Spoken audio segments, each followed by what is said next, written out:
Welcome back viewers. Programme के आखिरी हिस्से में बड़ा ज़रूरी सवाल रज़ा हारून साहब पहले आपसे पूछना चाहूँगा। मक्का मुआहिदा यकीनन हर मुसलमान के दिल में खुशी हुई कि मुसलमानों में इत्तेहाद पैदा हो रहा है। ईरान भी खुश हुआ कि अब ये मुसलमान ममालिक अमरीका से अपना दिफा नहीं मांग रहे हैं, मुसलमानों से मांग रहे हैं। लेकिन हम ये जानते हैं कि जब जनरल राहिल शरीफ साहब सऊदी अरब गए थे तो उस वक्त भी कहा गया था कि 34 मुसलमान मुल्कों की फ़ौज बनाई जा रही है।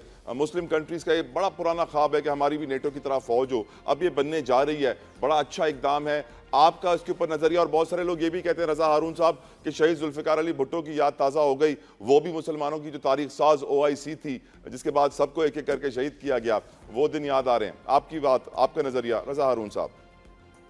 बिल्कुल ऐसा ही है। इस्लामी सरबराही कॉन्फ्रेंस थी और बहुत कामयाब हुई थी। वो जाहिर है कि दुनिया में उसको जो जो ममालिक उस वक्त उसके खिलाफ थे उन्होंने नापसंदीदा अमल उनके नज़दीक था, उन्होंने फिर जाहिर है अपने जो साजिशें की और उनको एलिमिनेट किया।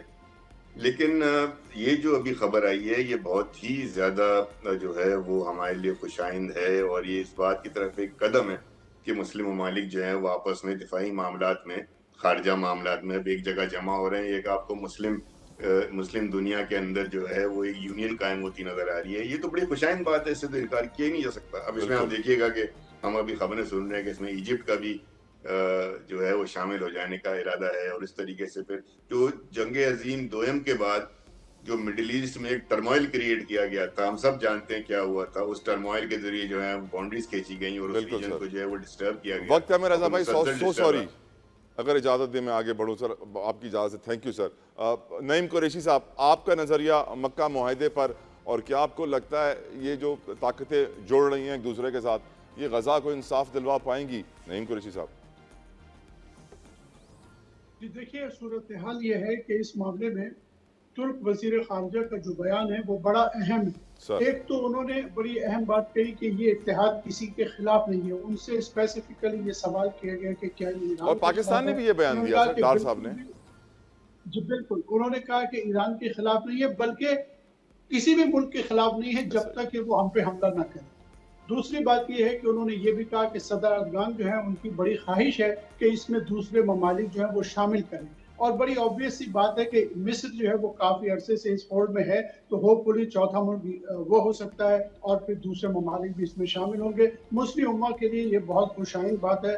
और बिल्कुल रज़ा हारून साहब ने सही कहा कि जिस तरह से सेकेंड वर्ल्ड वॉर के बाद जो कुछ भी मिडल ईस्ट के साथ हुआ, मुझे ऐसा लगता है कि आने वाले वक्त में ये इत्तेहाद अमेरिका को रिप्लेस करेगा। अली गौहर बलोच साहब, आपका नजरिया सर? देखिए, ये जो ट्रीटी साइन हुआ है मैं समझता हूँ कि ये बड़ी अहमियत का हामिल है और खास तौर पर इसमें जो है पाकिस्तान को जिस तरह से कलीदी किरदार मिला और जिस तरह से पहले आपको पता है कि इस तरह की जो एक पावर थी वो नेटो थी और नेटो में वाहिद मुल्क मुस्लिम मुल्कों में टर्की था। लेकिन अब उसकी वक्त के साथ साथ अहमियत कम हो गई है।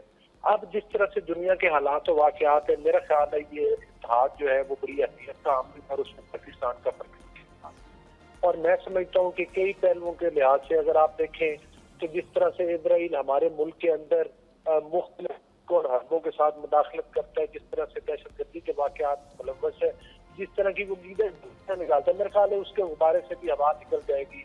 या पाकिस्तान की अफवाज अल्हम्दुलिल्लाह हरमैन के बैठी उसको नजर आएंगी तो फिर उसको भी वो कहते हैं ना कि सिटी गुम हो जाना, उसकी भी सिटी गुम हो जाएगी इंशाअल्लाह ताला। बहुत बहुत शुक्रिया, बहुत बहुत शुक्रिया अली गौहर बलोच साहब, बहुत बहुत शुक्रिया नईम कुरैशी साहब, बहुत बहुत शुक्रिया रज़ा हारून साहब। मुझे याद है कि जब अबरहा अपने हाथियों के साथ अल्लाह के घर पे चढ़ाई कर रहा था तो हज़रत हम जानते हैं कि नबी करीम सल्लल्लाहु अलैहि वसल्लम के घराना, उन्होंने जाके कहा था अबरहा से कि अल्लाह अपने घर की हिफाजत कर लेगा, और वो सब पहाड़ी पे चढ़ गए थे। और फिर किस तरीके से अल्लाह ने अबाबील से कंकरियाँ बरसाई, हाथियों को ख़त्म किया, अबरहा को ख़त्म किया। अल्लाह हमेशा अपने घर की हिफाजत करेगा। हम ये दुआ करते हैं कि अल्लाह ताला मुसलमानों में इत्तेहाद पैदा करे, ऐसा इत्तेहाद पैदा करे और मुसलमानों को ऐसी ताकत अता करे कि वो मुसलमानों के दुश्मनों का भी खात्मा कर सकें, गज़ा के बेचारे बच्चों को भी इंसाफ दिलवा सकें। आप भी मेरे साथ कहिए आमीन। मुझे याद दीजिए